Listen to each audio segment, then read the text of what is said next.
Game Toppers Kickstarter 4.0 is going on right now. We've told you all the great things about Game Toppers, but I want to highlight 4 of the brand new items in this Kickstarter. First is 10 all-new thematic game mats from noted board game artists like Vincent Dutray and Ryan Luckett. As always, these are high-quality double-stitch mats that are very durable, and it's a product that I use every week at game night. And if you want to store your mats, Game Toppers now offers a mat storage caddy. This is a roll-up caddy case that holds up to 4 15-inch mini mats. The caddy includes door hangers and is expandable up to 4 caddies. Another new product is the Young Sherlock movable children's or coffee table.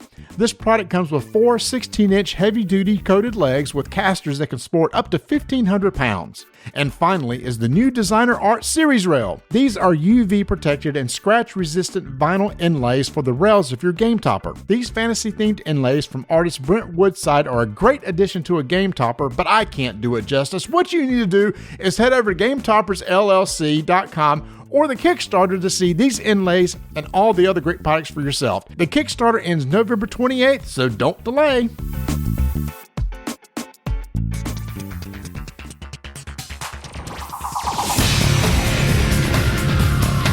Hey y'all, it's time for rolling dice and taking names. In this episode, you'll hear about games such as Race to the Rhine, Sea Salt and Paper, Borderlands, The Hunt, and Jokkmokk. And will the guys be able to keep their senses after trying Moon Pie Moonshine for taste buds?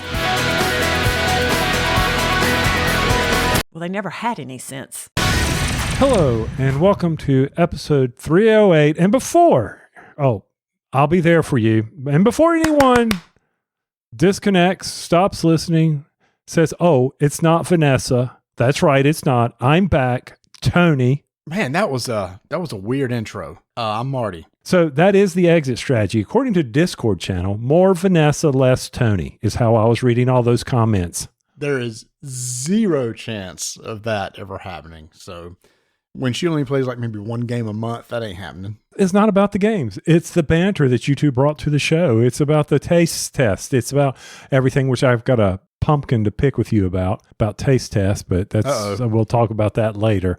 But yes, I'll be there for you. And you were basing this on the Friends star who passed away recently. Matthew Perry. Yes, Matthew Perry. 54 years old. Played Chandler Bing. This was a shock. I was going to say, why? He was having all kinds of troubles. Yeah, but supposedly he had hopefully gotten out of that. He had a problem dealing with addiction, but he had started providing places for people who were dealing with the same thing to go to. He was a philanthropist and trying to help others who were dealing with the same addiction problems that he had. So I don't even know if they still have the for sure cause of death yet. Did you watch Friends? Almost every episode. Yeah. Okay. So we did religiously too. And if you think about it, that was us. They were our age when we were watching it. So we totally related to that cast. Well, except they lived in New York. Well, I mean, I'm talking just about ages, that time period in the 90s. That was us. Okay. And, I never related with them. Okay. I'll be honest with you. I mean, it's from the standpoint of, did I go down to the local coffee shop? I mean, I do admit I'll use a lot of the quotes from that show, but it was entertainment to me and some of the best laughs ever for sitcoms. Mm-hmm. Okay.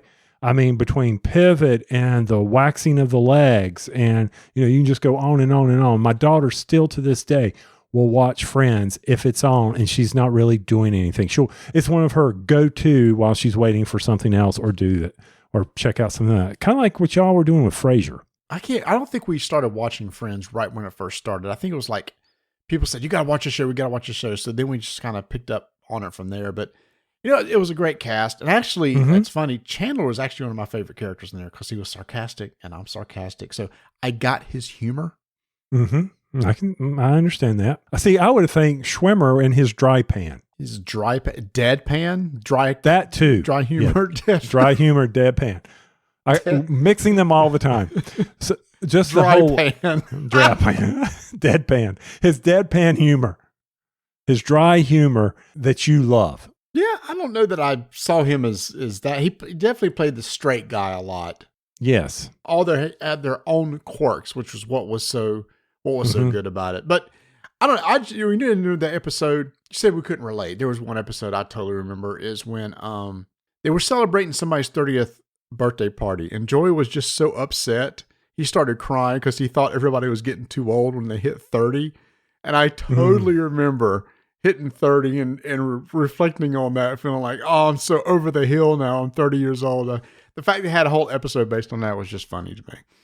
I think I actually recently saw that one when I was scanning through the channels, and I can easily relate to the one with the couch and pivot because I had to help my daughter carry a couch up 7 flights of stairs, and we had to pivot. Oh, and the fire alarm. We can all relate to Phoebe battling the fire alarm where she smashes it, and which reminds me. You mean the smoke detector? Smoke detector. That's it. Fire alarm, smoke detector. Which reminds me, daylight savings time has occurred. If you haven't changed your batteries, go out and do that right now. Mm-hmm. Or you'll be dealing with waking up at 3 a.m. trying to figure out where the heck that noise is coming from. Why don't they have a bigger LED on smoke detectors that, you got to look like directly at it, like right underneath it to see which one's flashing red? Why don't they have it just on the side where it's blaring red when the battery's going dead on it? I don't know. We're electrical engineers. You would have thought that would have been part of the design process. If you're going to make me change these things, then okay, make it a little bit easier to notice that. And mine that are 9 volts, the ones that are 9 volt, they have no indication on them. I have no idea. And then they're all, of course, linked together. And I have to, one goes dead. I have to push the button to reset it, and it chirps them all. Most irritating thing in the world. Carbon monoxide goes dead in 10 years. So that will start chirping on you too here if you haven't changed your carbon monoxide yet. We don't have that one. Wow. We don't have gas. You don't have gas? You're all electric? Nice. Yep. Okay. Because I don't want to die from carbon monoxide poisoning. So you don't have you have always been electric furnace? Yep. Okay. Another actor that died recently is one of my all-time favorite comedies was from Night Court, Richard Mull, who played the character Bull. Okay. It's pretty good. Thank you. Some of his parts in that. I mean, speaking of a great cast. Yeah. That was a amazing show for you and I, because we watched that when we were in college, didn't we? Yes, loved Night Court. Loved it. And those were the reruns. Yeah. Did you watch where they tried to reboot it? Yes, I did. We watched about half a season, and then we just kind of stopped watching. I guess it was fine, but it wasn't like go-to TV to watch, and then I just kind of forgot it was on. I agree with you. I kept waiting and waiting for the next, iteration of, okay, when are they going to grab me? How is Dan Fielding going to make me like him again? Yeah. They totally tweaked Dan's character. Right. It was just different. I don't know. They tried to, I don't know. He just wasn't as harsh as he used to be for some reason. And what's interesting, I saw this after Richard Mull passed away. There's only 2 living members of that cast still around, with him being one of them. And the other bailiff. It would be Marcia. I'm not sure the actress's name, but it was the other bailiff with the bull. Yeah, oh man, now we're going to cost $5. But when the older short lady who stood with him, when she passed away, she came in. Yeah, it wasn't Marcia Whitfield. I don't know. Anyway, yes, that was a great show. Really enjoyed that. Speaking of Frasier, it's funny. So they've had a new series with Frasier. Yes, and I want to check it out. So we've watched 4 episodes, and it's fine. It's not as funny as the original because the supporting cast just isn't as good. There's some decent supporting cast, but none of the original cast from when they were in Seattle is there. So he goes back to Boston, and it's a whole new group. So Frasier's still Frasier, but he still needs people to play off of. And they just haven't really got those up and running yet. We're enjoying it because it's just and it's filmed in front of a studio audience, so it has the laugh track and anything, which is unusual now. So it's fine, but it's not nearly as good right now as what Frasier was. And so those of you listening in, when Marty says fine, that's the usual kiss of death to a TV show. It's fine. That's it. It's a one and done thing. Now, I did finish up Ted Lasso season 3. That is excellent. Was that the final season? That was the final season. Yep. That was, oh my. People should take notes on how to wrap up a season with their final one. You mean wrap up a series? Series, sorry. Yeah. Not a, a series. No, that was a really, really good wrap up. And they left just enough like dangling strings if they ever want to do something with it, but it doesn't have to be. It's a satisfying ending. And no, I agree. It was well done. I was concerned that Donna wouldn't appreciate that show because of the various language stuff that was going on. Got rough, yeah. But she was always laughing. So I was like, okay. I still like the first season the best overall. Yes. But yeah, it like you said, it was a really good wrap up to the entire series. I kept thinking Nate's girlfriend when she said she was going back to Poland, it made me think, I wonder if she's going to see Ignacy. You knew it was coming. You knew there was going to be a redemption arc for Nate. I think they did that really well. Oh, they did. Yeah, especially how he didn't immediately become a coach again. I appreciate that. I like that where he was humble. He was humbled. No, they handled that whole situation really, really good.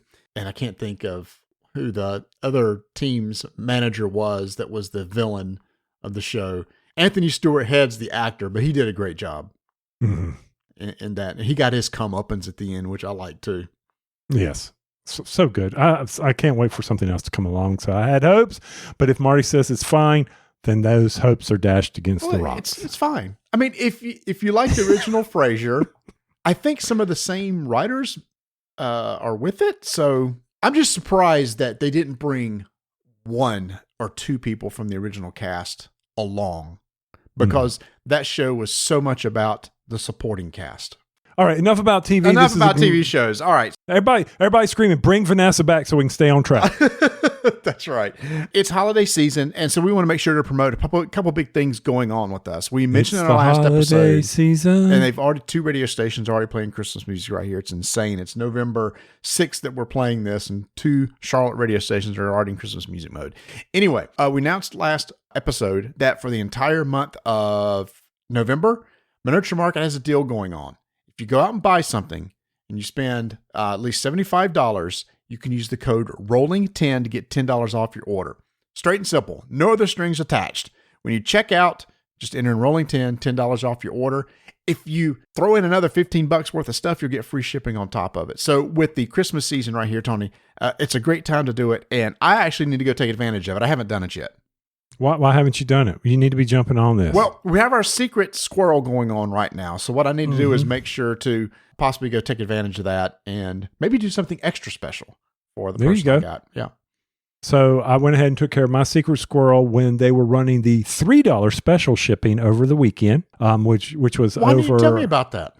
I did. It was $3 over the Halloween weekend, and it was like, okay, I'll jump on this. Took care of my secret squirrel. Happy to do that. Happy to get that out of the way so I don't have to worry about it. Yeah. So anyway, they got a big Black Friday sale coming up, so you want to make sure to use the code ROLLING10. We'll keep announcing it. I hope you use it. And it'd be great if you could use our affiliate link. You'll find it in the show notes or on our website, RollDiceTechNames.com. Speaking of big Black Friday sales, we've had a long relationship with the company Ewin Racing Chairs. They have provided us over the years with chairs for us to check out. These are extremely comfortable gaming chairs that we've fallen in love with. They're going to have a big Black Friday sale. And we still have our code RDTN. It's always active. It's not just 1 month, and it's 30% off. And they've told me that that's the highest discount code they have ever given out. It's 30% off at RDTN. So here's the great thing about it. Even though codes don't stack, if they're having a sale or mark off on one of their chairs, you can go throw it in your cart and you can still use the 30% off and get that taken off.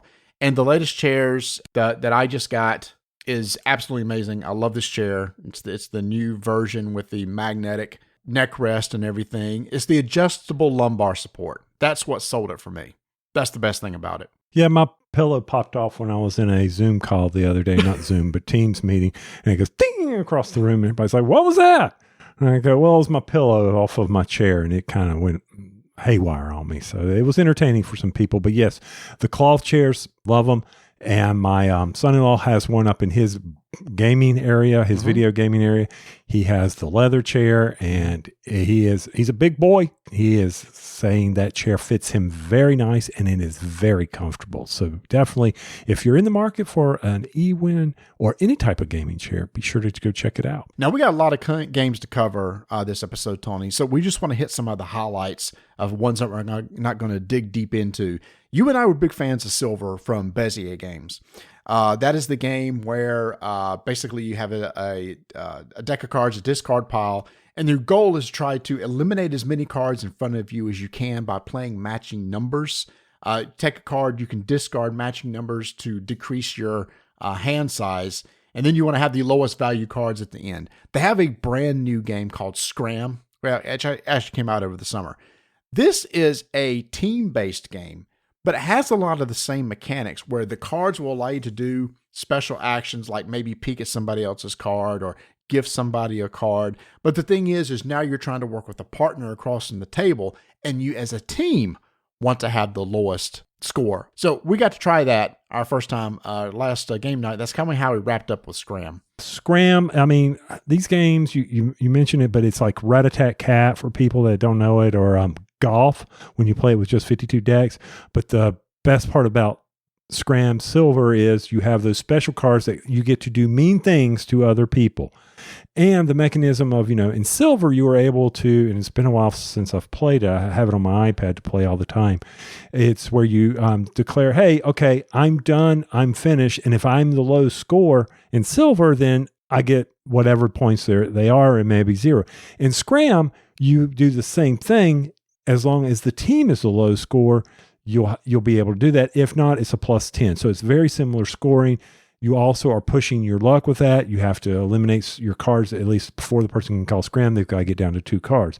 Now, the challenge is the communication and trying to understand, hey, have you flipped that card over yet? Do you know what that card is?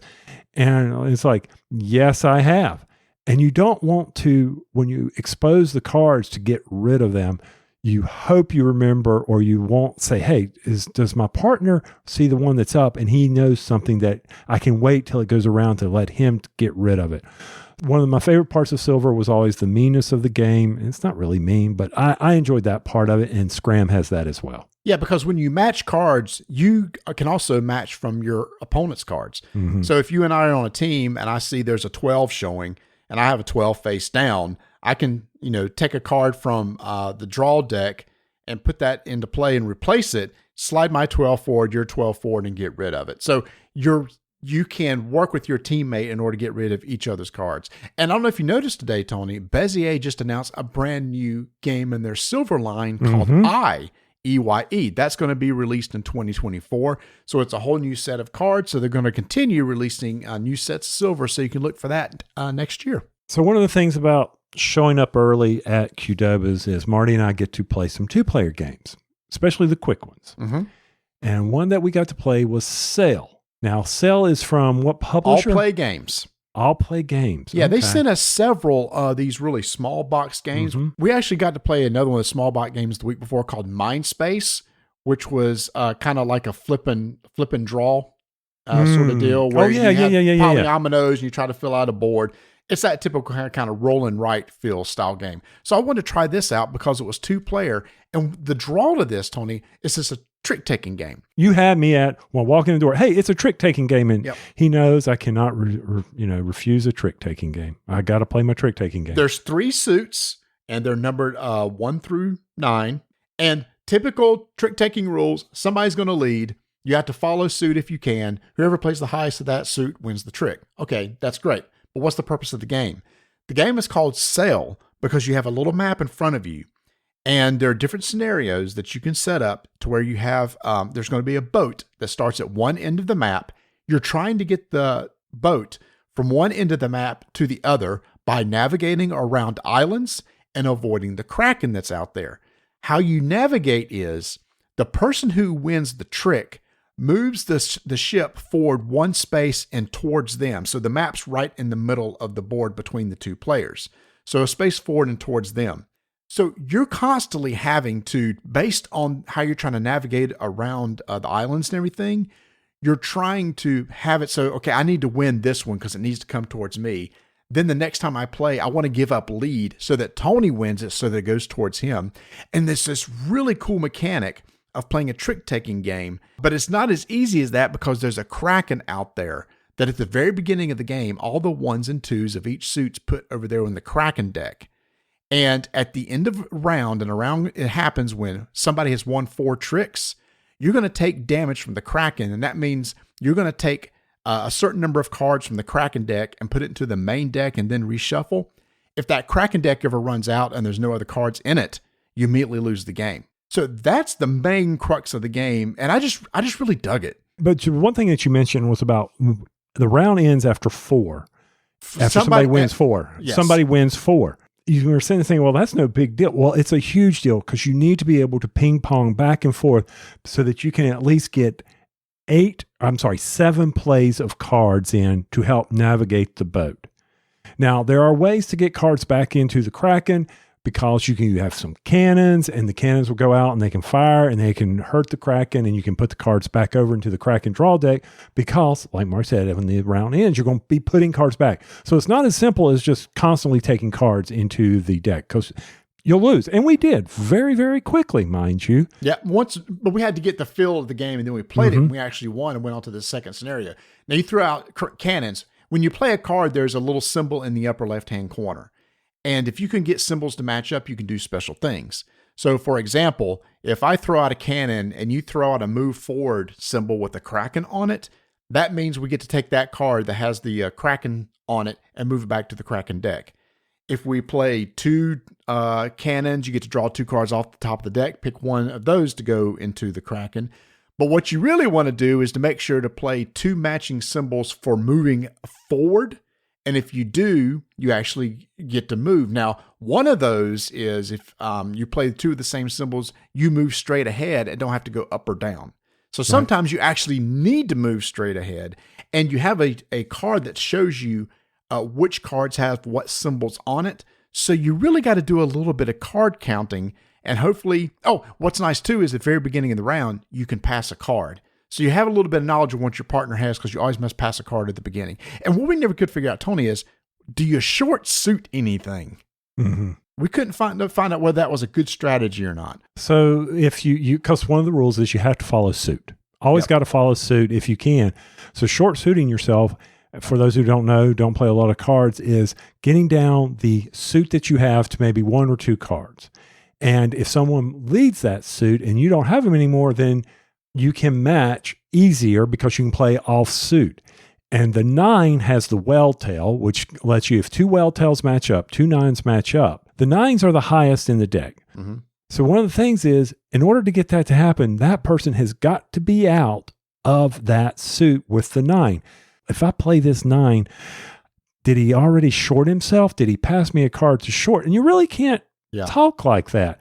So that's where the challenge is understanding, because we never got an opportunity to match those well tails. It was hard. It was hard because to do that. Only the 9s had it. But no, so that's what I'm talking about. There was a lot of depth to this little simple trick-taking game that I just really enjoyed. That's Sell from All Play Games. If you're looking for a fun 2-player game, there's multiple scenarios in the game. So after you beat one, you can continue on to the following scenarios, and they get harder over the course of time. So I don't know. I really dug it. And another game that we got to play recently, we call this our pre-mark game before he shows up, is a Kickstarter that was done by Forbidden Games, and that is Faeries and Magical Creatures. Now, this game, they were showing it off at Gen Con, and you are trying to build a path that you can walk along to see a garden.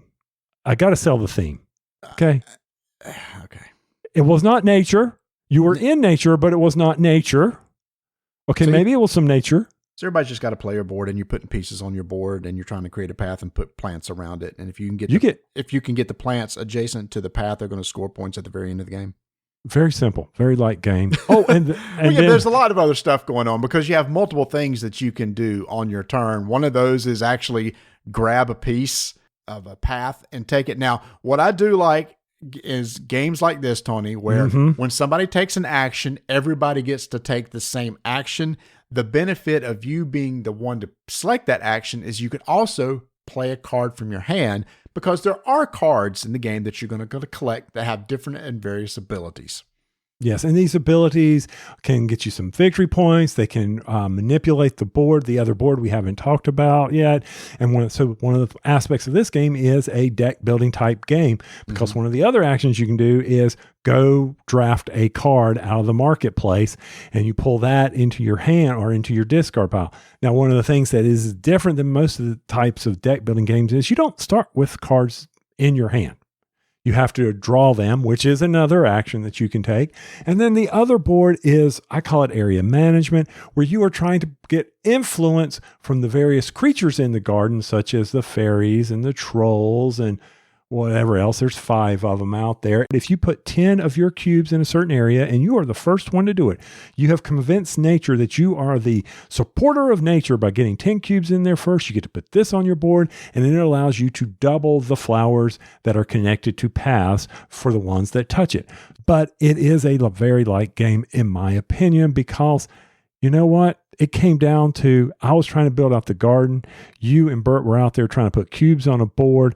Bert wiped the floor from us. So I would definitely want to try out different strategies, because I did not manipulate or control his putting the cubes on the board, because that's where he ran away with it. Yeah, because one of the actions is actually place one of your tokens in one of the areas. And it's important because not only if you're the first person to get 10 cubes in an area, you get that bonus tile that can double points. At the very end of the game, whoever has the most in an area gets 1 point for every cube in that area, and whoever has the second most gets 1 point for every one of their cubes. So a lot of the card actions abilities were shifting cubes around. And so it's like, oh man, it looks like Bert and Tony have this one area locked down. So I'm actually going to take my cubes out of there, because I'm just giving them victory points at the end of the game. So I'm going to try to get them out of there and into some other place where I could possibly get majority and have the most there, so I can get the most points at the end. So it's a combination of area majority in the center board and building out the path, like you said. Like you said, it's very simple. To me, the game stayed on the table a little bit longer than what I had hoped. For a light game, I wish it had been about 10 to 15 minutes shorter, but it is an easy to learn game. And one of those that kind of mixes two things together. If you want to teach somebody, hey, here's how you deck build and here's how you do some area control stuff, you might want to check it out. Oh, and then it's also the path building of putting, I think of patchwork. So you got those 3 concepts going into it. And I agree with you. It was like, okay, what's the end here? How do we get to the end? Because it ended up where, and this has happened to other Forbidden games that we've played, where it's like, we don't want to go do any other action other than these actions, because that's what's going to earn us our victory points. So that's one of the things that we ran into. Like, we weren't out there drafting cards because we had enough cards at that time. We wanted to be able to cycle through the deck, because if we kept junking up the hand, so we didn't see a lot of the cards.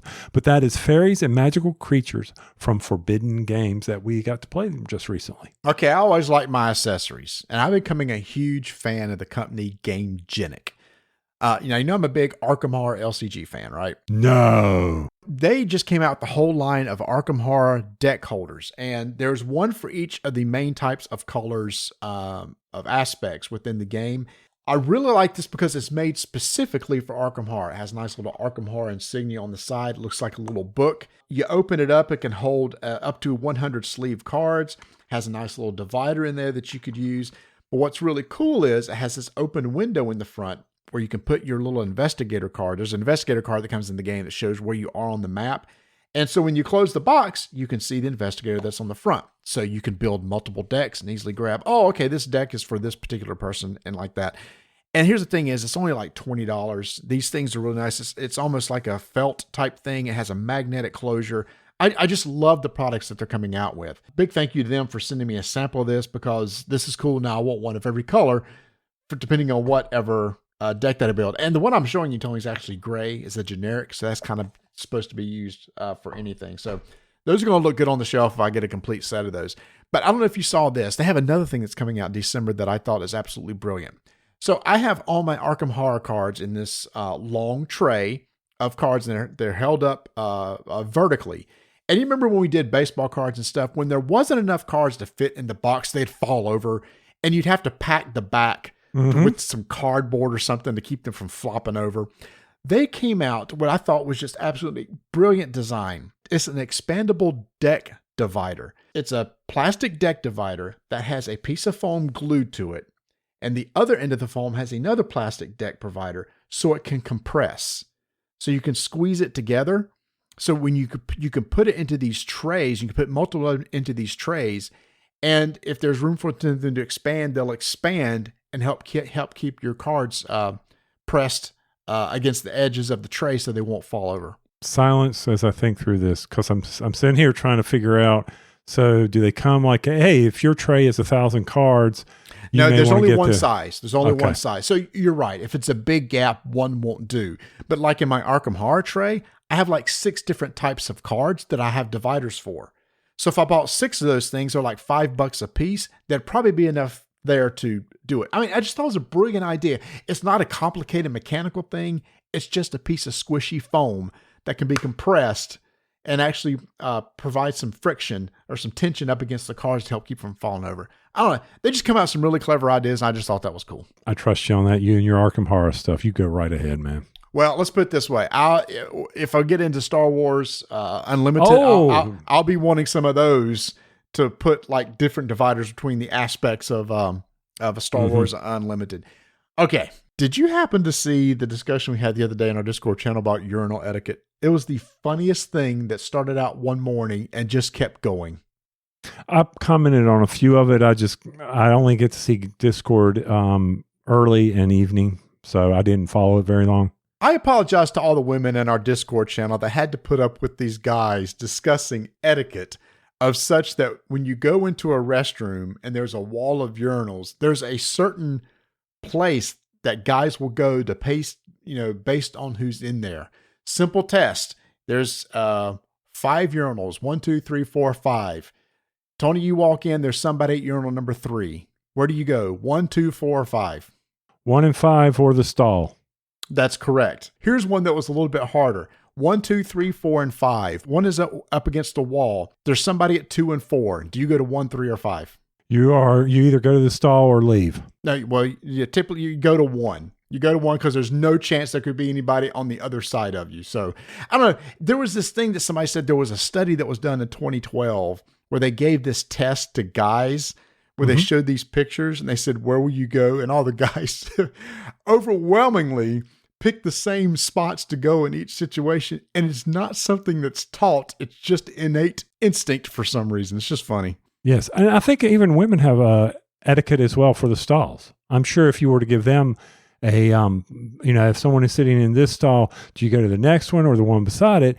I don't know what it is, but based on something, we go back to various TV shows I've seen, it seems like they always go to the one next to them in case they're out of toilet paper so that someone can hand them toilet paper underneath. That would be Seinfeld. I've seen it on other shows. I had never saw it on Seinfeld. Oh, it's on Seinfeld. Yeah. So Elaine was in there and the other person would not spare a square. That's what she said. Can you just spare a square? And she's like, no, I cannot spare a square. Anyway, the whole premise of the episode was her trying to find out who that other woman was.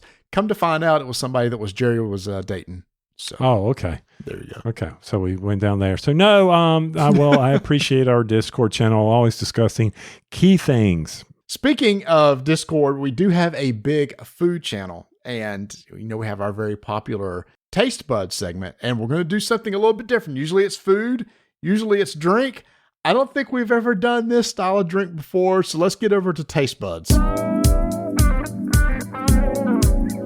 Buds. Taste Buds. Taste Buds.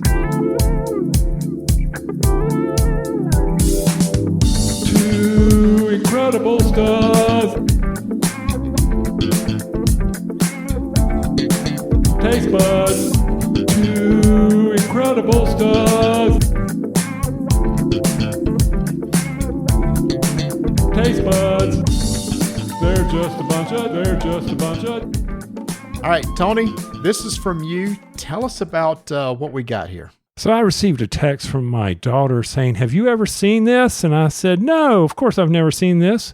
And she goes, would you like me to grab you some? And I said, sure. And what is this? It is Moon Pie Moonshine. I have had Moon Pie Moonshine, but it did not look like this. It was clear. And this is brown. it's I the guess it looks like chocolate flavored milk. This is like chocolate milk, I guess. So that's right. They had the banana flavored, the chocolate flavored, the strawberry flavor, the vanilla flavor. It was the moon pie moonshine. And she said, okay, yeah, I'll pick it up for you. And I said, okay, baby, I appreciate you doing that. How much is it? And she goes, it's $25. And I say, put it back. This show does not have the budget for $25 items. She goes, yeah, you do. And I said, no, we don't. You can put it back. But she brought it to us anyway. So we're going to try this out. And when I first off, behind the curtain thing here, I spilled it all over my desk because I knocked it over. So I had to clean that up before we got recording tonight. So I got another one. So we will see. Now I have a little shot glass, and Marty still has the container I gave him his in. So he's drinking a lot more, or he may not drink a lot. We'll see if the boy brings it back. So what's your thinking? It's definitely chocolate. I mean, I let Vanessa smell it. She went no, because Why? there's that alcohol smell to it. There is it's got a good rum smell to it. Yeah. What is the proof? I don't know. I couldn't find it. Okay. I'm sure it's somewhere. This would be good for Vanessa's coffees. Yes, 100%. In fact, I have coffee later. I'm not going to drink the whole thing because I want to put some of this in coffee. We'll give it to her too. No, well, I'll let her try the coffee. Yeah. But are you ready to try this? I am. By the way, after Donna poured my second glass for me as I was getting set up, she's already tried it, so I can give you her thoughts on it. All right, so are we ready to go back on this? Yep. Okay, I'm not going to go down the whole thing because I want to save some. Right, but I'm going down. Mine's a little shot glass. Okay, here we go. Oh, okay. That's pretty good. Okay, have you ever had cream liqueur? It's like a butterscotch, like cream. That's exactly what this is, but this is chocolate. This is good. I got a little heat coming. Is it heat from the alcohol? I don't know how to explain that. Where you have a little burn on the back. Yeah. But you're right. It tastes like warm chocolate milk to me with a little burn. Yes, I don't know that I would sip it by itself, but mixed with coffee and stuff, I think this is good. I think this is much better than the other moon pie moonshine I had, which was clear. Mm-hmm. So that just had moon pie flavoring, but this, like I said, it's a cream. If I said it looked like chocolate milk, it's not really true. It looks like coffee.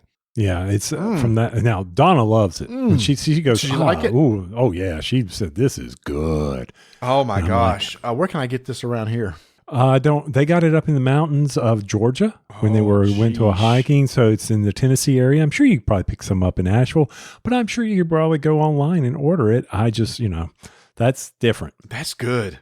Oh, maybe I could drink it by itself. I like it. I couldn't drink a lot of it. It's very chocolatey. It is very chocolatey. See, Donna said she felt like the rum overrid the chocolate, but she's a chocolate holic. You said rum. Is it moonshine or rum? She keeps saying rum, so I don't know what moonshine is. It's supposed to be moonshine. Well, okay. Well, rum is based, is made from sugar cane, and moonshine is not. No, it's not. It's made from corn and gasoline. Hey, if we didn't have moonshine around here, we wouldn't have NASCAR. Absolutely.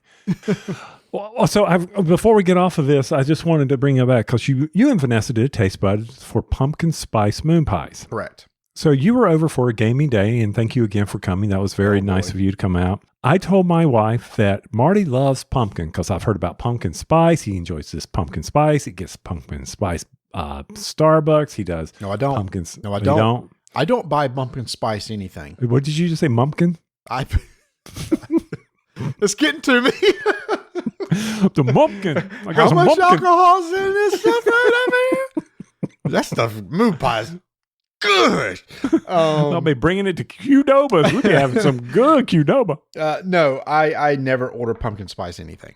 The pumpkin spice moon pie was good for what it was, but I don't get pumpkin spice anything. Okay, see, I made a mistake. So she's in there. She's gotten into her holidays baking, and she makes these pumpkin rolls, which is basic cream cheese, confectionery sugar rolled up into a pumpkin cake. And I said, "Oh, Marty loves pumpkin. Marty loves pumpkin."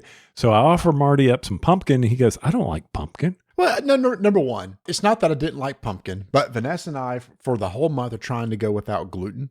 She's wanting to see if that helps with her inflammation that she's having on her knee. Right. So I said, I'll do it with her because misery loves company. Oh, I appreciate that. That's why I didn't have any. No, I appreciate it. But you're not a big fan of pumpkin. And that's just my mistake. But I did. If it wasn't for that, I 100% would have had a piece. Oh, I know. Because I love cream cheese. Cream cheese on anything is good. Yes, I especially love when it's cream rolled. cheese. Oh my gosh, I love cream cheese. Cream cheese with a confectioner sugar. How can you go wrong? You can't. No, you Crap. can't. Now I want a cake and I can't have any. No, you can't. Well, you can have a gluten-free cake. Oh, we actually had gluten-free brownies and they weren't that bad. No, the gluten-free stuff's not bad. No, it's not. All right. All so right. thumbs up from me on Moon Pie Moonshine. Better than I expected.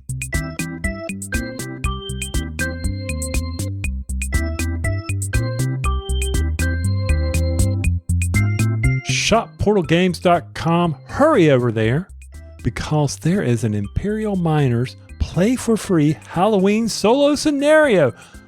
Halloween's with all over. the cute little, huh? Halloween's over. That's what I'm saying. You need to hurry over there I and see. download this. Gotcha. Because if you don't, we never know when Ignacio's going to pull this stuff down. Oh, that's actually he keeps stuff up there a pretty long time. So yeah, but this is the Halloween solo scenario. He's got all the cute little characters that are part of that. I have not had a chance to play that yet because I have yet to borrow my Imperial Miners copy from Marty. It's not mine. It's RDTN. So I need to do that from you someday. Maybe I'll remind you to bring it on game night. Sure. To bring the, Imperial Miners over there. There's also there's always 11 Imperial Miners. We've got a new guild coming out for Neuroshima Hex 3.0 called the Merchants Guild. There are upgrade packs for expansion. And of course, always go over to their website to check the Ding and Dent sale, as well as pick up various bundles that may be going on, including various play mats that Ignacio may have. The 11 bundle, you can pick up everything for 11 for a big whopping $91.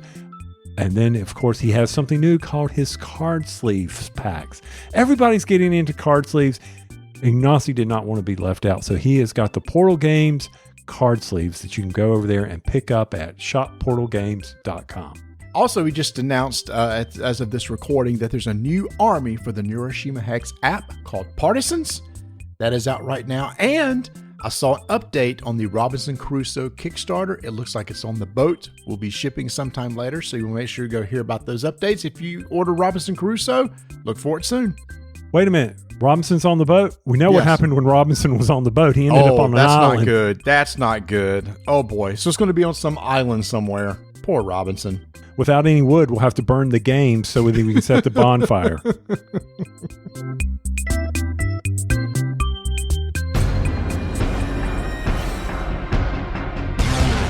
5-minute initiative begins in 3, 2, 1. Christmas is right around the corner, and Jingle bells, jingle bells. I just saw my first Christmas commercial yesterday, and I'm just like, this is before, when we're recording this before Halloween, I'm just like, really?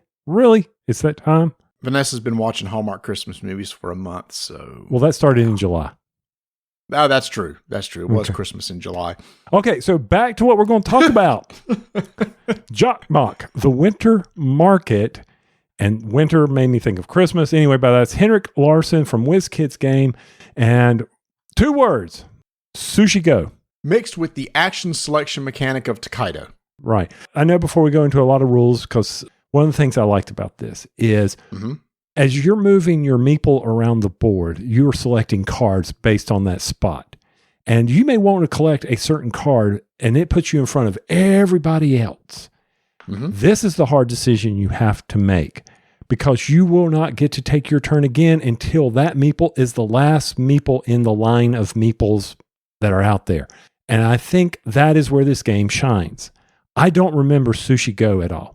But when we said we were going to talk about this, I was like, okay, I remember this game. I remember how these cards are working to, score based on who has the most hot dogs or oh my heavens, if you're collecting. And there's a ton of cards in here. And we only played with the basic set, Oh, here's a card that you're going to give negative points to people.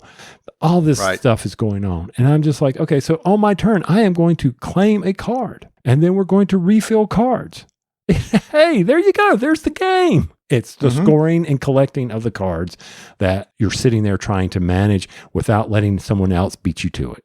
Yeah, and when you set up the game, there's 2 stacks of cards. There's there's half the cards that you're going to draw from at the beginning of the game, and then a second deck, which maybe has a little bit more powerful. And like you said, we're not going to go all the different types of cards, but they have a bunch of different things where one of them is just count up the number of, like you said, the number of hot dogs you have on this particular set of cards that you have. But the thing with the hot dogs is there's a scoring effect where if you're in first place, you have the most hot dogs, your victory points is cut in half. So you want to get a lot of hot dogs, you just don't want to get the most hot dogs.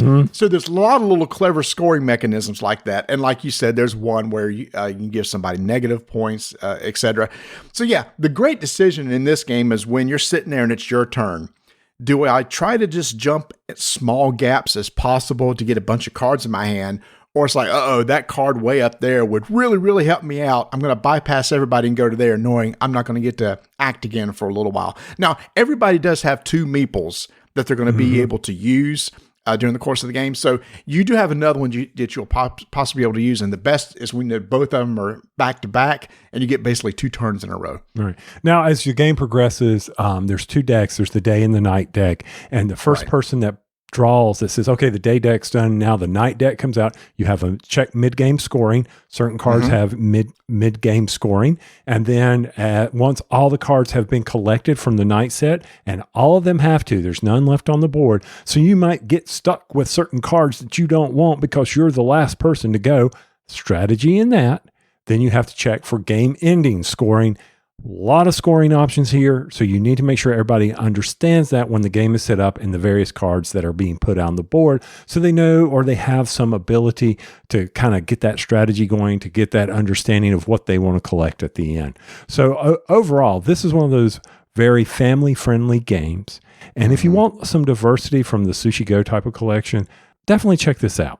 Yeah, and I'm the same way. I think this is one of those games that anybody can pick up. They do have a lot of different sets of cards that you can use. I love this. There's like the first games, like here, use these 6 cards for your first game. They're easy to understand. If you want, they have one that's called Friends and Family, one that's not too mean or anything like that. But then there's ones that maybe you could have a little bit more mean. It's like, okay, we recommend you use these cards if you would a little bit more player interaction and more of take that sort of deal. So I like that you can set up the game depending on the group that you have around you. I really like this too. I think it's a good family game. That is Jokkmokk, the Winter Market from WizKids Games. Plays 1 to 5 players, 45 minutes. If this sounds up your alley, check it out. 5-minute initiative is complete.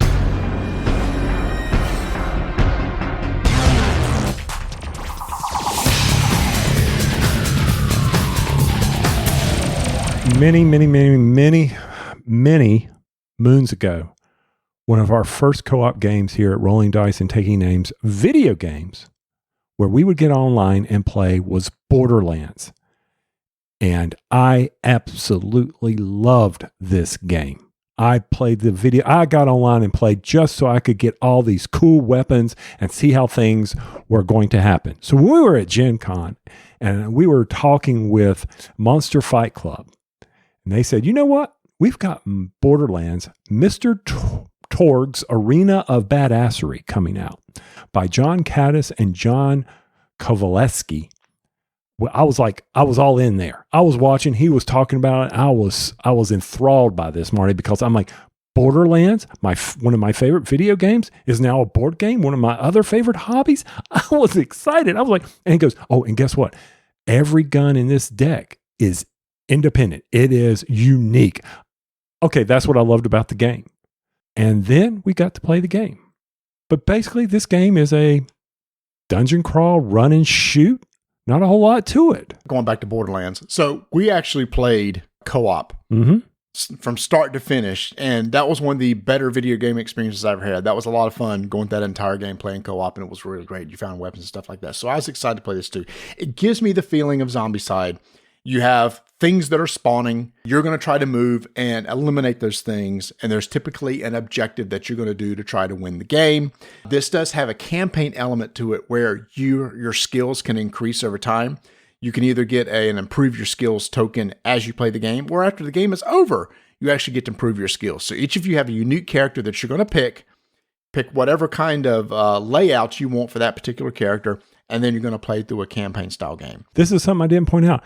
No matter the number of players, you play with all 4 characters.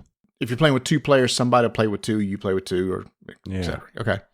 So that's important to keep in mind as you're thinking about this. It's not like Marty has a character, I have a character, like we did in the co-op game where we just showed up online and, we didn't have to worry about that. But you're right. This campaign leveling.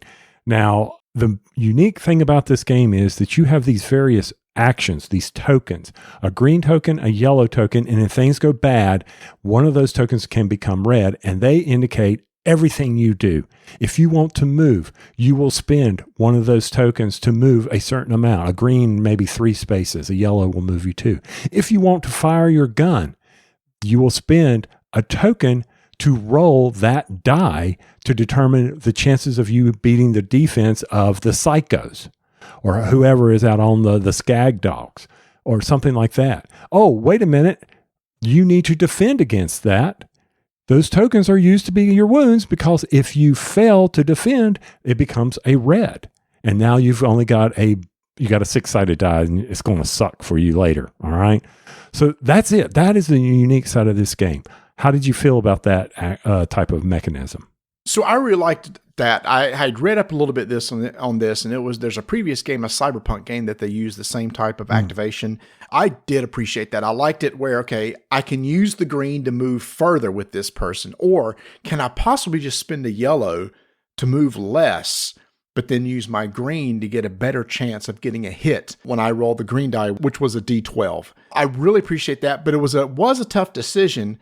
After everybody's activated, the AI gets its turn and will possibly target you. And then you have to choose one of your tokens going to be to defend with. Well, do I risk it, like you said, with the green and go from a D12 to a D6? Probably not. I want to keep that green around, So I will probably take a chance with the yellow. Now, I do appreciate that.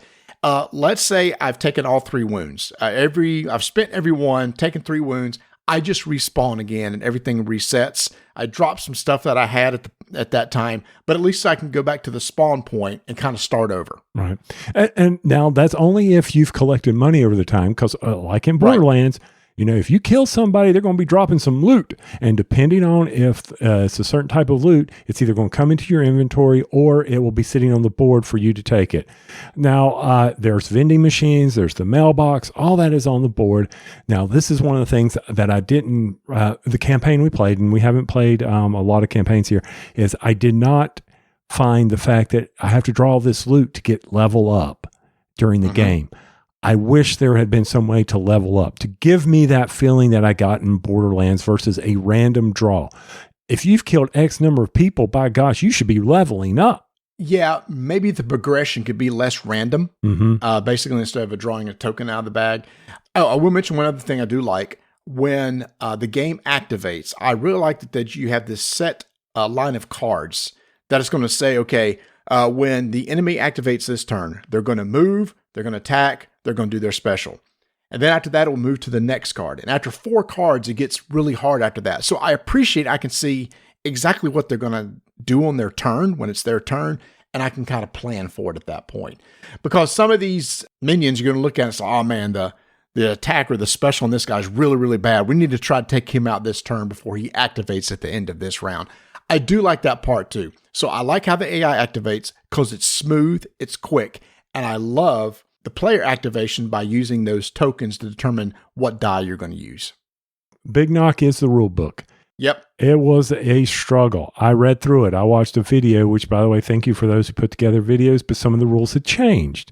Actually, the rule book that's online is different than the rule book that they printed. So you need to be very careful with that if someone is reading that. It's minor things, but who knows? Trying to find things in a rule book. All those little knocks can weigh or slow a game down as you're trying to figure out how to do it. But I was very clear on you use the tokens to do everything. But for some odd reason, our little gaming group had a little brain freeze on that. Now, how do I fire my gun again? How do I move again? That was probably the best part of the night, was watching us keep ribbing each other. How do I do this again? Oh, and one other thing, if you get attacked and you haven't spent one of your tokens, you can have a reaction. That's very similar to what the game would do. As you know, you're getting hit, you can be reacting to this. It's not just like they come in, punch you, and run away. You can react if you know you're going to be attacked. To your point, Marty, about the cards, how they're going to spawn or how they're going to move. And how do they move? There's a spotlight token. That spotlight token is very important because if you do something, the fans see that and they say, oh, focus on him. And now you become the focus of the baddies. Yeah, the rule book was kind of tough, and we looked at other reviews, and sure enough, a lot of people had issues with it too. Setup is kind of a bear too. Boy, there are a lot of decks in this game. There are a lot of cards. There's a lot of decks. There's a lot of pieces. So there is a lot of setup. So even once you understand the rules, just understand that each time that you get going, it's going to get a while to get everything set up and ready to go. But, if this is something that sounds interesting to you because of the theme, the player activation, you just like that kind of co-op game against the enemy. Yeah, I think it's something that you might be interested in based on maybe the theme alone and the player activation tokens, which is really cool. So that is Borderlands from Monster Fight Club. When I went to Origins in 2022, I got to play a prototype of a game called Empire's End. This is from John D. Clare and publisher Brotherwise Games. Now, Tony, I like a lot of John D. Clare's games. Space Base, Ready, Set, Bet, etc. And when I heard like this was a game of... what was the game it's relates to? You said it was what's the card game where you don't want to win and you bet to not win? Oh, no thanks. Thanks. No thanks. It's like a Euro style version of No Thanks, where you start out with this nice, crisp empire in front of you. You have some agriculture, you have some military, and everything is pristine. Unfortunately, over the course of the game, disasters are going to occur that can destroy or knock out some of those cards that you have in front of you. You start out with 11 location cards, and these disasters could destroy one of those locations. So what you're doing is you're bidding to not to have to take that location. So each turn, and when a disaster pops up, depending on where you are in the round of a game, you're going to start bidding resources based on the card will tell you, hey, I want these types of resources. And he's like, I'm going to bid one not to take that. Tony goes, well, forget that. I'm going to bid a couple not to take that. And you keep going around till somebody just says, you're not really bidding. You're simply just paying resources to not take the card. That's true. Yeah, but eventually you're going to get to the point where you just can't afford to give up any more resources and you're going to take that disaster. But now the benefit is all those resources that were thrown in there, you get those, which will hopefully keep you from having to take a disaster card in the future.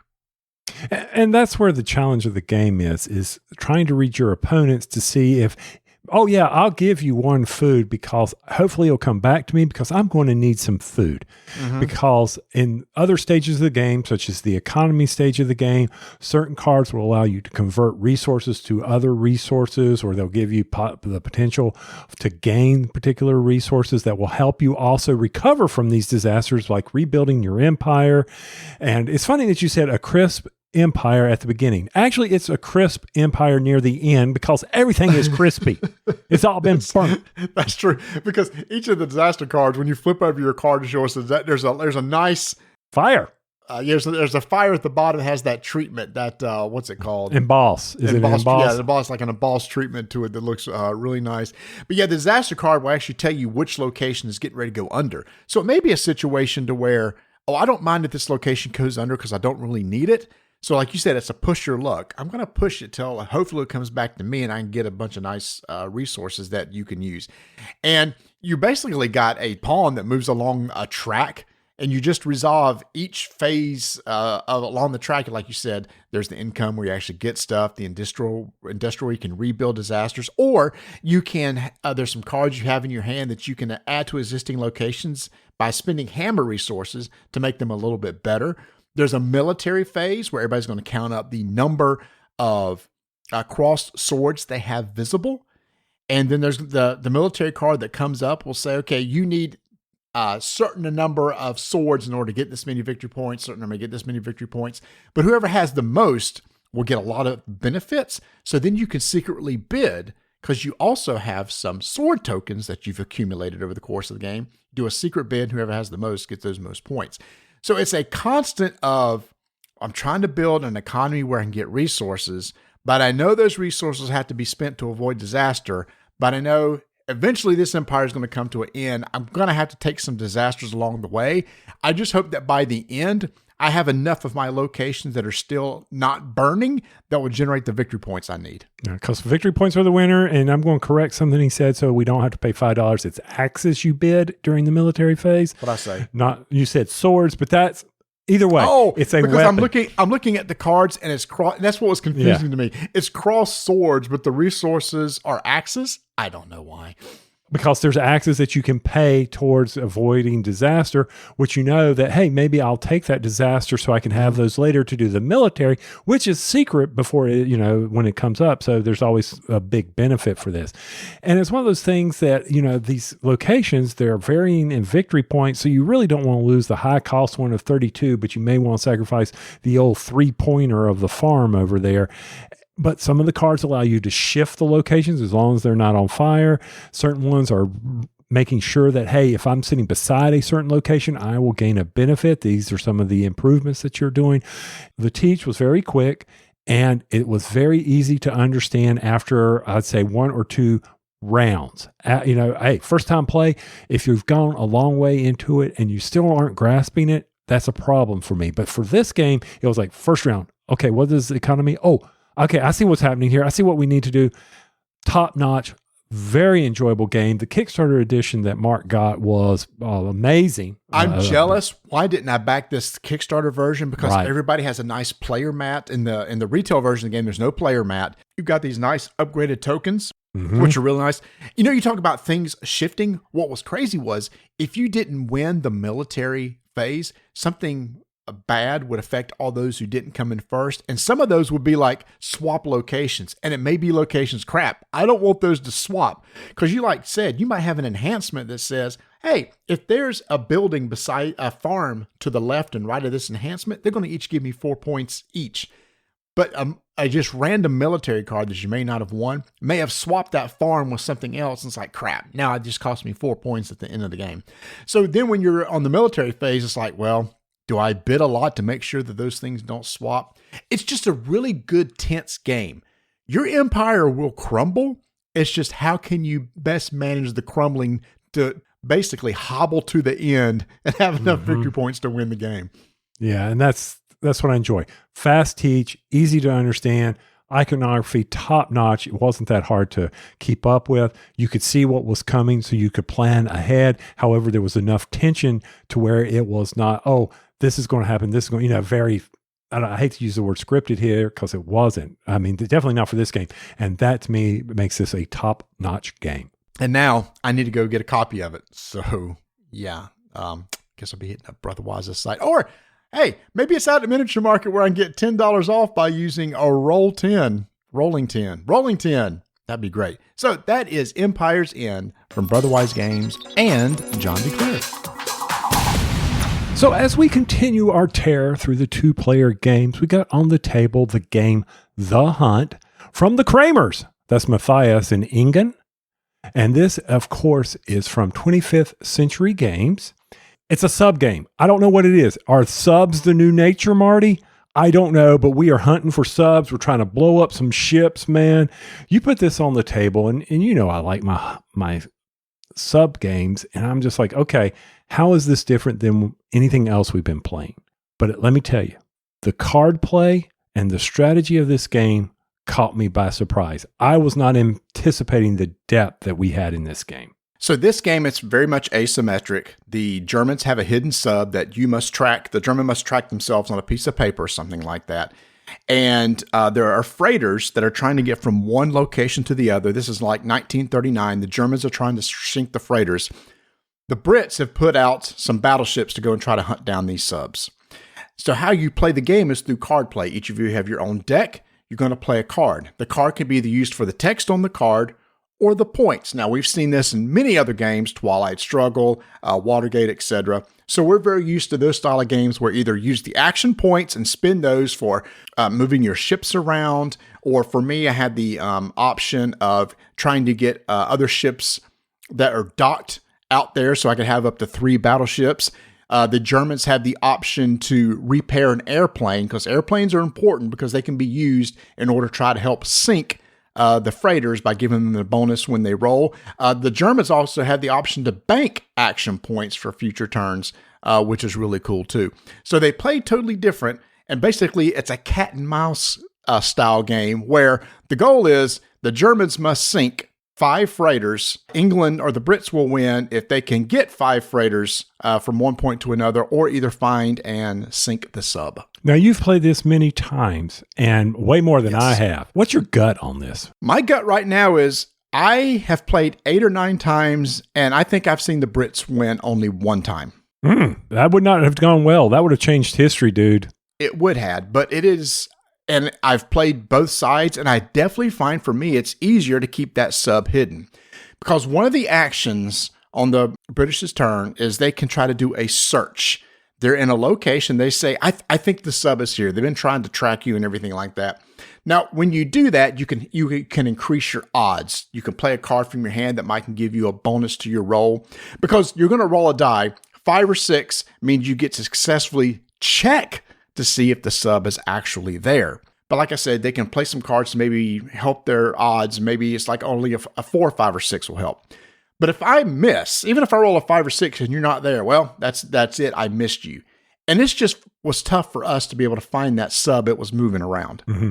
It was like you had to develop some strategy with the freighters. Like, listen, we're going to sacrifice this one. Kind of like when they did Enigma, and they said, we're going to have to sacrifice some so they don't change the codes on you. You had to strategically think that. Now, I will say, there is a lot of tension in this game, even when I was playing as the German sub-commander, Admiral Graf Spee, and trying to sink those ships, and you're sitting right on top of me. And had that dice come up with that 5, oh, game end. Let's get to the end of the game. If I hadn't sunk 5, how do we resolve that end of the game? So if we actually end up in a battle, then we're going to play 5 cards. You're going to pick a card, put it face down. Whoever has the highest strength wins. Now, there are some cards that have events on them called battle cards, which could help you out. But the decks are built in such the way that there's higher value cards for the British than there is for the Germans. So if you get to the battle stage, the rules say more often than not, the Germans will lose at that point. Because the rules also state that the British will rarely be able to successfully get 5 freighters from one side of the map to the other. Mm-hmm. So you've really got to concentrate on that strategy. How do I try to suck you into a trap? To quote Admiral Akbar, it's a trap. Now, there are other things you can do to try to help yourself out. You could play a card. There's some icons at the bottom of the British card, which one of them I told you could help with the search roll, but you can also have hints. You could say, okay, you need to put a hint token, which means the German player must put a hint token either on the hex that they're in or any adjacent hex. So if you play a couple of those, you can narrow down where they possibly might be and do a search that turn. But as soon as the Germans move again, and movement is done by spending action points. You spend 1 point to move 1, 2 points to move 2, spend 4 points to move 3 spaces. But as soon as they move, those hint tokens come off the board. So it's really, you got one shot to try to get it in that one turn. Now, the Brits also do have an advantage too. They have a higher hand size. They can have up to 5 cards in their hand. Germans typically only draw up to 3, but there is another ship on the board, a German supply ship. And if your sub is ever adjacent or on that space, you could say, oh, by the way, I'm drawing 5. And that lets the British person know, okay, I know they're in that general area. I'm going to make a beeline over there right now. Mm-hmm.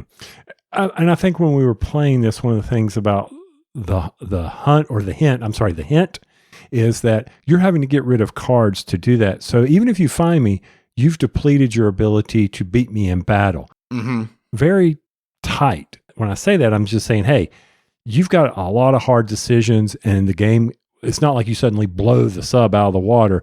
It could go either way on that final battle, and especially if the German player is holding back a few extra cards. Love how those card plays are there. And we didn't mention how the Germans sink freighters is they take what's called a search action. And if that means they must surface, well, not surface, they indicate, I'm attacking this freighter. So the British player knows exactly where they are at that time. If their airplane is available, they can spin their airplane to add +2 to their roll. So at that point, they just need a 3, 4, 5, or 6 in order to sink a freighter. If they do, they claim it and it comes off the board. And next round, another freighter will come out of the bag and onto the board. So that's how they're able to get their winning achievement, is also by doing searches. They do have to reveal themselves. but then they'll move again and they'll be gone. So as the British player, I'm always trying to constantly, okay, he could have moved one space or two spaces, depending on the action points that you did. So again, I really enjoyed the game, but as many times as I played, it just seems the Germans keep coming out on top. Me and my buddy who's been playing at work, we just go back and forth trying to find, one thing that we have found, get a lot of hint tokens on the board as possible. At least you can narrow it down to maybe one or two spots. But then even if you guess the right spot, it comes down to a roll of the die at that point too. And if the British is smart, they're able to get 3 battleships out on the board. So at least you can comb the entire area. And there are events on the card which will do things like peek at your opponent's cards, make them discard cards. But some of them are use one and remove from the game. And it just so happens those cards have the highest action point values on them. Like I had one that was really good. It says you can move, as the British, you can move all your ships up to one space and do a search in every spot. That was like my golden ticket to try to find you. And I used it. Unfortunately, I missed. But now that 5 action point cards out of the game. I'm going to sum it up for me. Very good, enjoyable game. 2 people, if you enjoy the sub battles and the tension that can bring with the hidden feature, go check out The Hunt from 25th Century Games. Any final thoughts? Yeah, so for me, I really enjoy these 2 player type asymmetric games too. I love the card playing in it. I just got to get better playing as the Brits. So yeah, this is actually from Salt and Pepper Games and was brought to us by 25th Century Games over here. 2-player, 30-minute game, asymmetric. It's going to stay on my shelf because I'm going to figure out how to win as the Brits. 5-minute initiative begins in 3, 2, 1. One of the hot card games this year has been Sea, Salt, and Pepper. This is from Pandasaurus Games and designer Bruno Cathala and Theo Rivera. It plays 2 to 4 players, 30 to 45 minutes. And Tony, one thing I like about games like this is when the rules are super simple, and I think that's what we have here, but what makes the game unique is it's somewhat of a set collection game, but some cards has some variable powers depending as long as you can get 2 of them together in order to play a power on your turn. So there was a couple things that I really enjoyed about this game, Marty, was first off, I've never seen a game where you have 2 discard piles, which forces people to make a decision. So that is one thing that is very interesting to me. And I know as we go over the rules, people will understand that. And the other thing that I really like about this game is the ability to wager, to push your luck at the end of the game and say, hey, everybody take a last chance because I think I have the highest points. And I like games that have that push your luck where you're willing to take a risk, especially when it comes to card play. I enjoyed this game when we were playing it. Now, you said simple rules. Oh, we had a few questions, but it was better after we played it. So give yourself a few rounds to get the feel of the game and understand.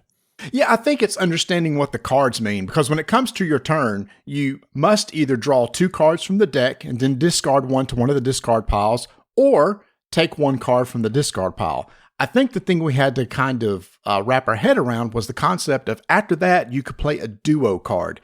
There are cards in here that have icons in the upper left-hand corner, and if you get 2 of the same one, you could play it for an effect. For example, there's one that says, you immediately take another turn. And in the games that we played, you destroyed us with that one because you were able to collect those where you could get extra turns, which was really nice. There's one that says, if I play 2 of these cards together, have fish on it, you can add the top card from the deck to their hand. Another one lets you go through the deck and pick a card that you want. Now, that's where the different discard piles may make a difference also on trying to remember what cards in what discard pile. And then there's one more where you can actually steal a card from somebody's hand. Right. So you're trying to match these up and possibly take additional little power turns when it's your turn after you've either drawn 2 cards or just drawn one from the discard. Yeah. And I like the fact that on your turn, when you're either taking 2 cards from the top pile or choosing one from the discard, the taking the 2 is, it gives you an option. You still have to get rid of one. So so nobody ever builds an advantage. I also like the tension that you have because when you get to 7 points, you can call the end of the game. But there's also one where, hey, if somebody has all 4 mermaids, they win the game. Said and done. Other than that, you're playing to a set number of points depending on the number of players. And for us, it was 35 with 3 players.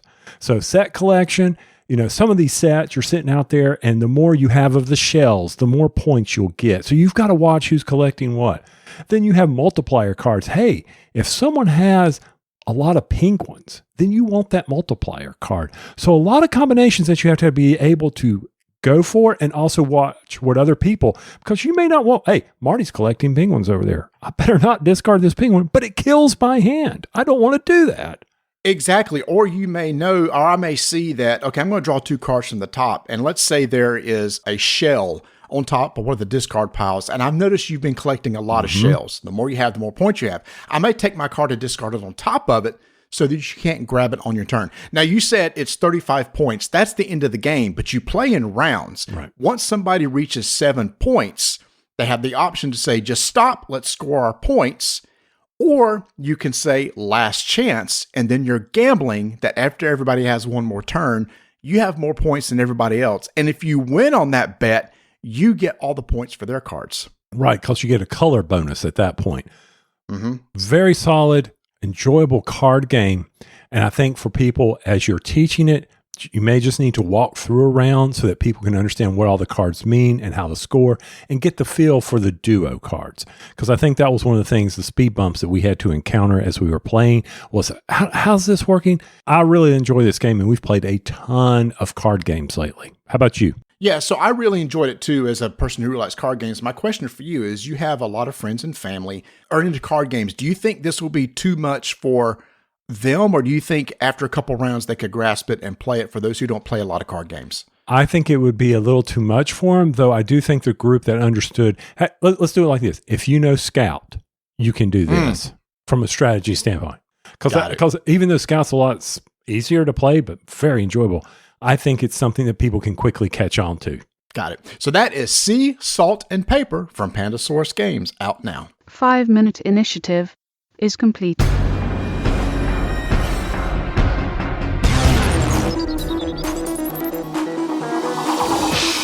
Back in episode 261, we reviewed a game from Phalanx called 1941 Race to Moscow, which was a pick up and deliver route networking style game. Phalanx just released a brand new updated version to one of their other games called Race to the Rhine, called Keep 'em Rolling 1944 Race to the Rhine. So you may be wondering, wait a minute, if there's a Race to the Rhine in this, what's different? Well, here's what's different.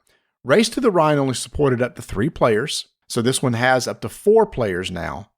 There's a solo option, there's new components, and a rewritten rulebook, but everything else plays the same. So Tony, we don't really need to go into how this game really plays, because if people want to, go back and listen to 261, where we kind of did an in-depth review on this game. But essentially, we're each playing a member of the Allied forces, trying to establish a supply line up to Dusseldorf. And along the way, we may be doing some combat. But the thing is, though, as you move your forces forward, you need to keep them supplied with fuel, food, and ammo.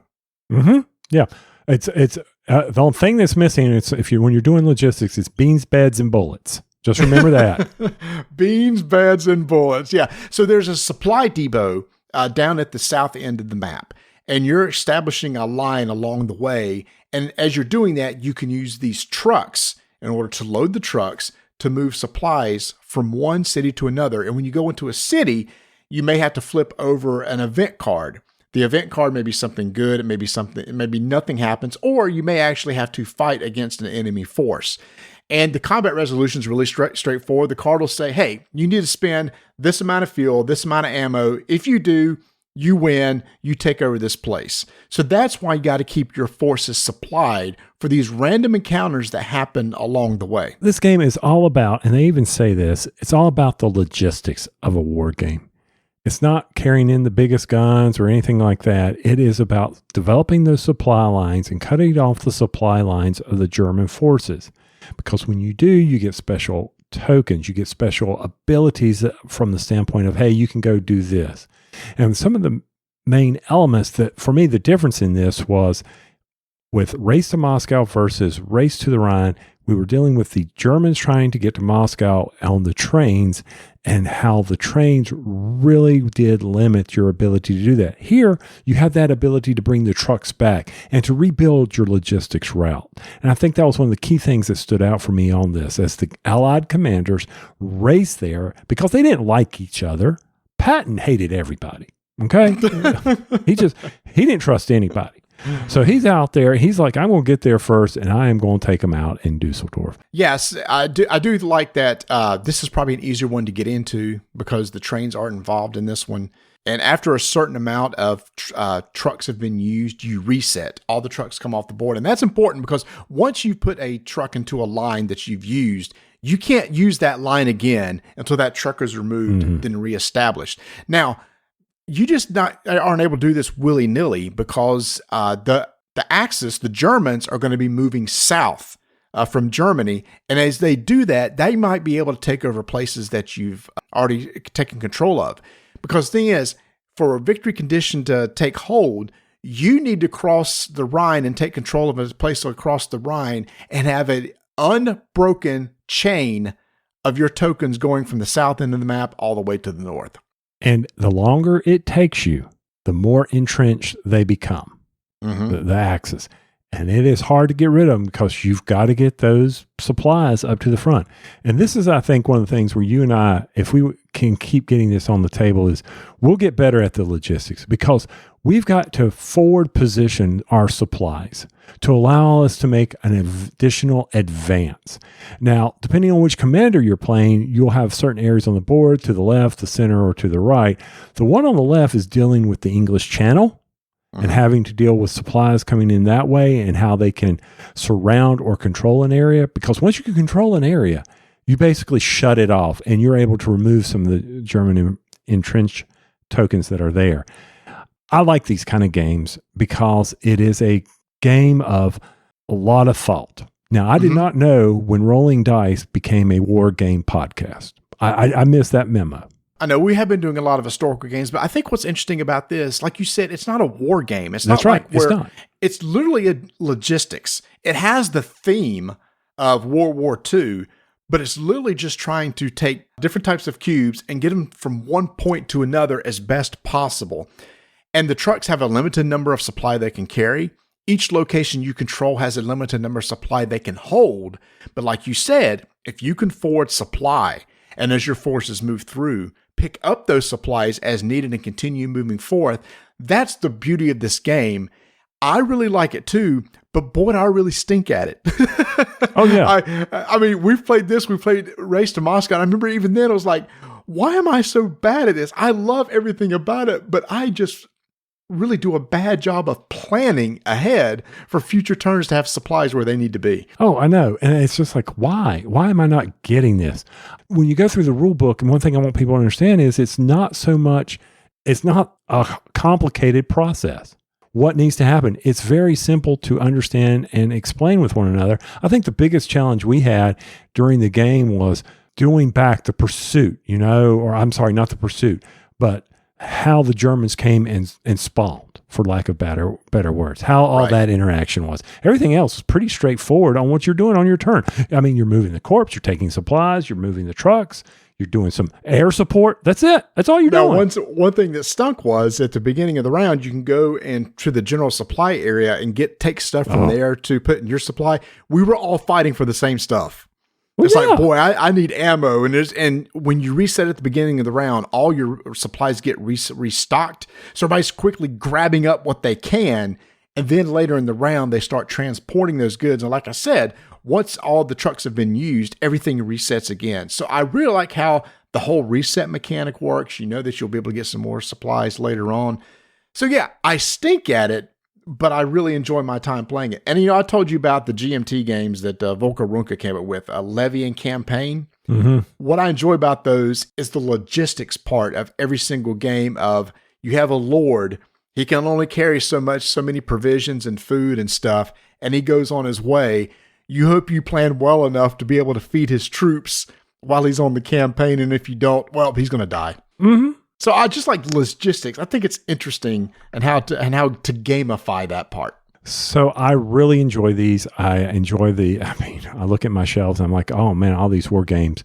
But then I think coming back to this, it's not a war game. It is a logistics. It is a puzzle that you're trying to outdo other people based on what they're doing. You're actually battling one another, and it's for those supplies and for that.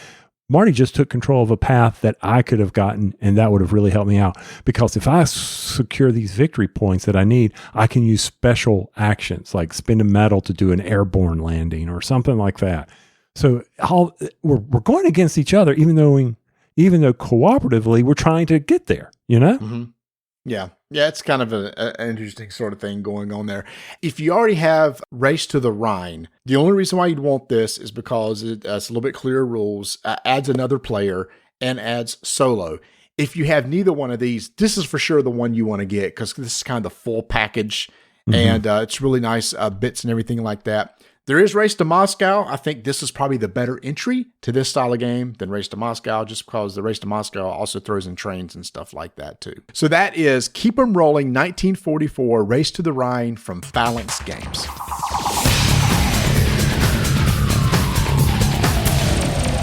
Tony, I got to tell you about this really cool video game that I played that came out last year and I totally missed. I totally missed it when the game Vampire Survivors was the hot thing in 2022. Everybody was talking about it. It was like people's game of the year. It came out on the Switch this year. It's only $5. So I said, I'm going to check this thing out.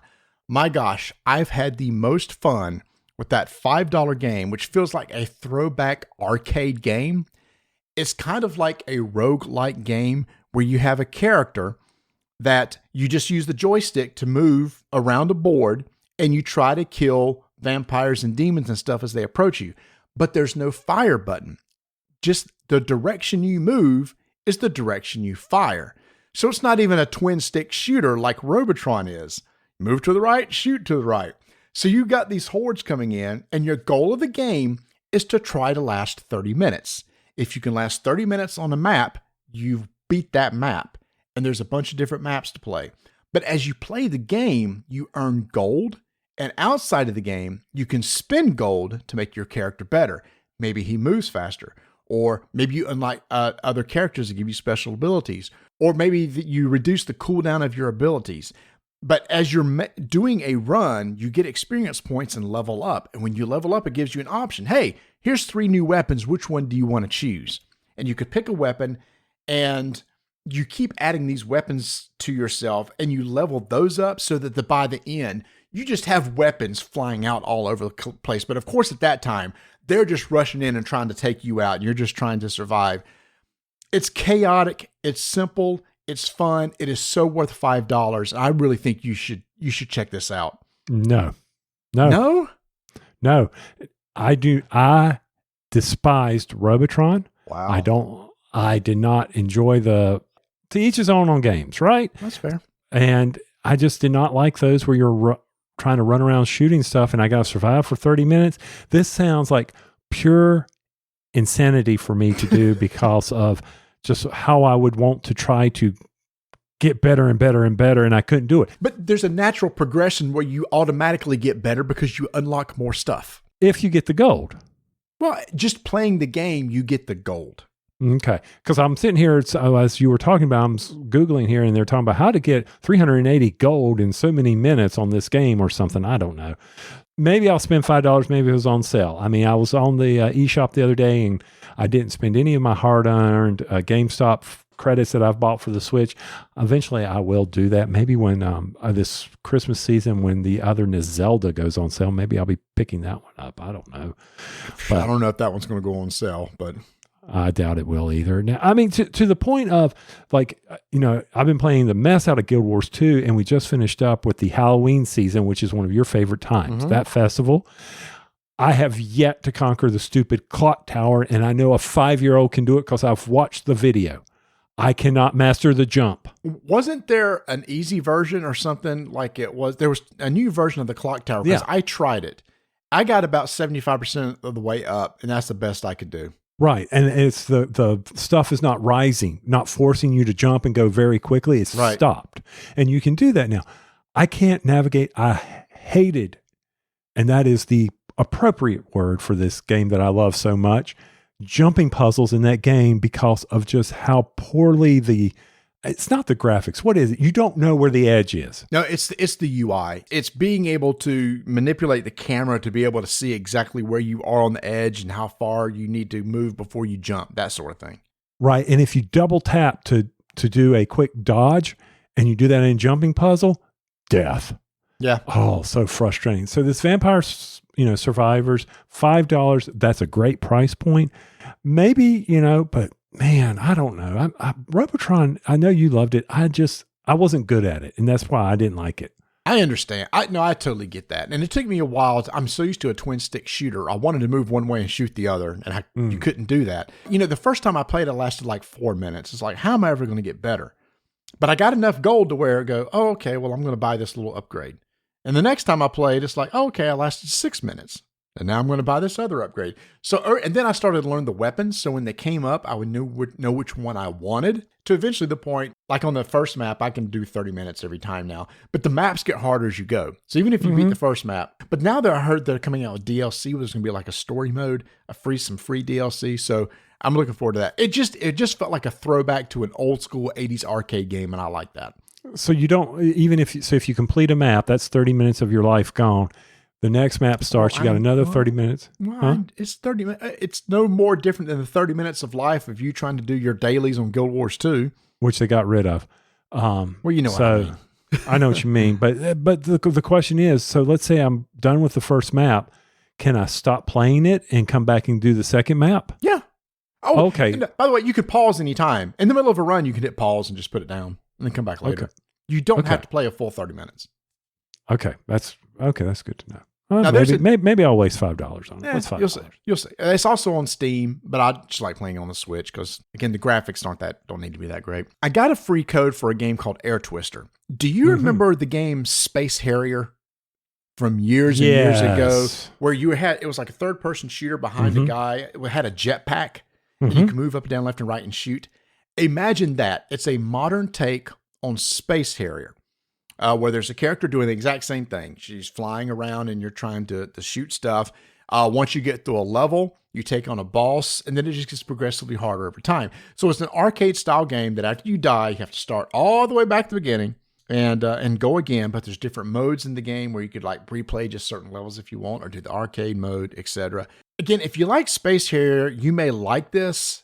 If you like that style of game, the only thing that's a knock to me is it's $25. And it didn't feel like a $25 game to me.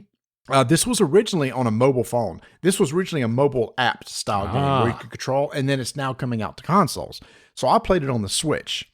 And again, I had a decent time with it, but I don't know that it's $25 worth decent time. To me, this game feels like it should be more like a $15 game. So it's one of those things that go out, watch some videos and stuff, and if it's on sale, maybe you want to check it out.